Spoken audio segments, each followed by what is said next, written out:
Do the rich people cringe and say, don't tell them that, Rob? Yes. Don't tell people what you know. Right. Keep them poor. My father was the head of education, PhD, all that stuff. I go home and ask him, said, why don't we learn about money in school? And he looked at me and says, because the government doesn't let us teach that subject. The government tells us what we can teach and what we can't teach. And I thought that was strange. And I said, but aren't we going to school to learn about money? He says, no, your job is to get a job. I said, but you get a job to earn money. He goes, no, you're supposed to just get a job. I went, no. Isn't the purpose of a job to earn money? He goes, you're correct. I said, so why don't I just learn about money? I can skip the job part, you know? And he got flustered and he said, if you want to learn about money, why don't you ask your best friend's father about money? And I said, why? That's Mike. So why ask him? He says, because Mike's father is an entrepreneur. And I said, what are you? He says, I'm an employee. I'm a government employee. I went, oh, what's the difference? He says, the difference is an entrepreneur must know about money, or they're no longer entrepreneurs. And he says an employee doesn't have to know anything about money, because the government will take care of them, the company will take care of them. So I'm all confused. But I took my dad's advice and I trundled over to Mike's father's office and knocked on his door and I said, hey, I'm here, 9 years old. Teach me about money. He says, beat it, kid, you know. But that's where the story of Rich Dad, Poor Dad started. And finally, through persistence, my rich dad started teaching me about money on one condition. And that condition was he would never pay me. He says, the moment I pay you, you think like an employee. He says, that's the trap. Entrepreneurs work for free. And now I'm 9 years old, my head's going cracking in half. He says, you never want a paycheck. You understand that, kid? I said, okay, I got it. And he says, well, how do I make money? He says, that's what entrepreneurs figure out. It's like, so how do I learn about money? So he would just break out a Monopoly game board. So I would work for free. I'd pick up cigarette butts, and he had hotels and restaurants, and I would clean and do menial tasks. And as I got older, I started getting into office work, and marketing and accounting, and I was an apprentice basically, but I always worked for free. And he would teach me about money, but the way he taught me about money was playing Monopoly. And finally one day I got upset. I said, well, when are you going to teach me about money? He says, what do you think we're doing? We're playing Monopoly. He goes, no. What do you think we're doing? We're playing Monopoly. He says, what do you think we're doing? I said, I don't know. I'm teaching you about money. And then that's when, you have one green house. He says, there's many formulas for great success in money. There's thousands of them. But one of the best ones found on the game of Monopoly. It still is today. 4 green houses, 1 red hotel. I said, what? He says, one of the greatest ways to acquire great wealth is playing Monopoly in real life. 4 green houses, 1 red hotel.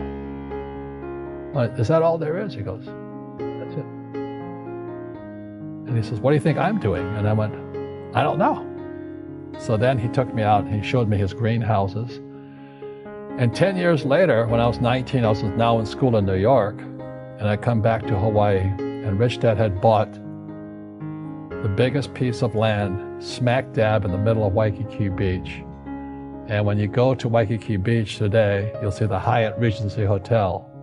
That was his hotel. Just like the game of Monopoly. Just like the game of Monopoly. Acquired assets and they became bigger assets. He just kept what's called an assemblage, because that property wasn't that big at the time. So he had to buy out all the small guys. Because Waikiki was a little dirt water little town. So he'd buy out this shop owner and buy that shop owner. And it took him a while, but he finally assembled this large piece of property. And then he and Hyatt put up this giant hotel. It just sold for $800 million. So that's how I learned about money.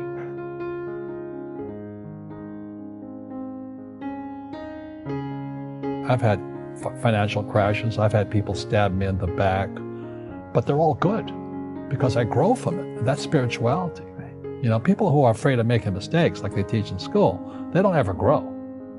Because spirituality is there's good and there's bad, there's right and there's wrong, there's up and there's down. Most people only want to be right, they only want to be positive. Well, you can't have that. That's not reality. Well, I wasn't poor by most people's standards, but I came from a family with a poor attitude, if you know what I mean. Because rich, poor, middle class, poverty starts with a fundamental attitude. Poverty is passed on. It's taught in your families. And middle class is taught in families. And so the people right now who are sitting at home, who are struggling financially or worried about money or unhappy, they may be making a lot of money, but unhappy with what they're doing, it was probably taught to you. Your superego was taught, get a job, work hard, or you'll never be rich, or the rich are evil, or whatever. The school system will never teach you about money. The school system is designed to teach you to be an employee, which is important, or a doctor or a lawyer, a specialist, but never about money. And what most people lack is real business knowledge, like accounting, like debt, like taxes. You got to know that stuff, but they don't teach it in school to anybody. So, and then when people ask me, how did your rich dad learn this when your poor dad, a PhD, didn't?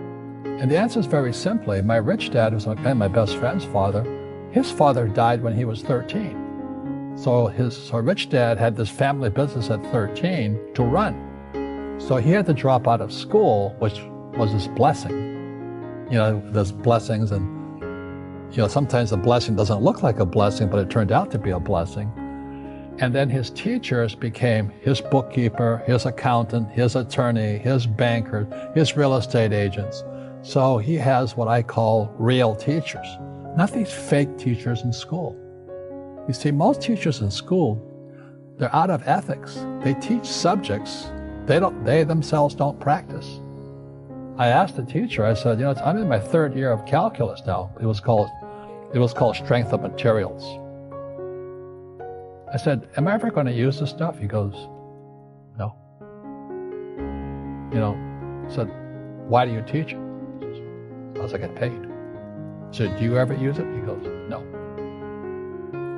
And that's why, you have to, in life, one of the things I suggest to people, you got to find a real teacher versus a fake teacher.